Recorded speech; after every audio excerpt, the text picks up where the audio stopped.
നമസ്കാരം. ഇന്നത്തെ ഷോർട്ട് സ്റ്റോറിയിലേക്ക് സ്വാഗതം. ഇന്നത്തെ ഒരു സാധാരണ കഥയാണ്. ഒരു കല്ല് ദൈവമായതും മറ്റൊരു കല്ല് തേങ്ങയുടക്കാൻ മാത്രം വിധിക്കപ്പെട്ടതുമായ കഥ.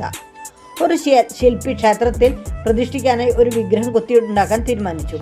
അതിനായി ക്ഷേത്രത്തിന് മുന്നിൽ കിടന്നിരുന്ന 2 വലിയ പാറക്കല്ലുകൾ അദ്ദേഹം കണ്ടു. അതിൽ നിന്ന് ഒരു കല്ല് തിരഞ്ഞെടുത്ത് ഉളിയും ചുറ്റിയും എടുത്ത് കൊത്തുവാൻ തുടങ്ങി. എന്നാൽ ഓരോ അടി ഏൽക്കുമ്പോഴും ആ കല്ലിന് കഠിനമായ വേദന തോന്നി. എൻ്റെ ഉള്ളിൽ വിള്ളൽ വീണ് ഈ പണി ഇപ്പോൾ തന്നെ നിന്നു പോയാൽ മതിയായിരുന്നു എന്ന് അത് ആഗ്രഹിച്ചു. പെട്ടെന്ന് തന്നെ ആ കല്ലിൽ ഒരു വലിയ വിള്ളൽ വീണു. കല്ല് പൊട്ടിയത് കണ്ട് ശില്പി അതിനെ അവിടെ തന്നെ ഉപേക്ഷിച്ചു. 2ാമത്തെ കല്ലെടുത്ത് പണി ആരംഭിച്ചു. 2ാമത്തെ കല്ലിന് ചുറ്റിയുടെ ഓരോ അടിയും കഠിനമായി വേദന നൽകി. എന്നാൽ അത് ഒരക്ഷരമിണ്ടാതെ ആ വേദനകളെല്ലാം ക്ഷമയോടെ സഹിച്ചു.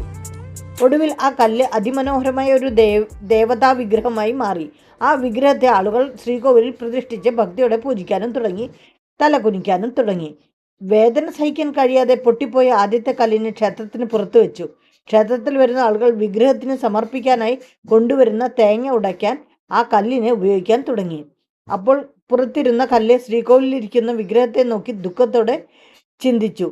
അന്ന് ആ ശില്പിയുടെ ചുറ്റിയുടെ അടി ഞാൻ അല്പം കൂടി സഹിച്ചിരുന്നെങ്കിൽ ഇന്ന് എനിക്ക് ദുരവസ്ഥ വരില്ലായിരുന്നു, ഞാനും പൂജിക്കപ്പെടുമായിരുന്നു.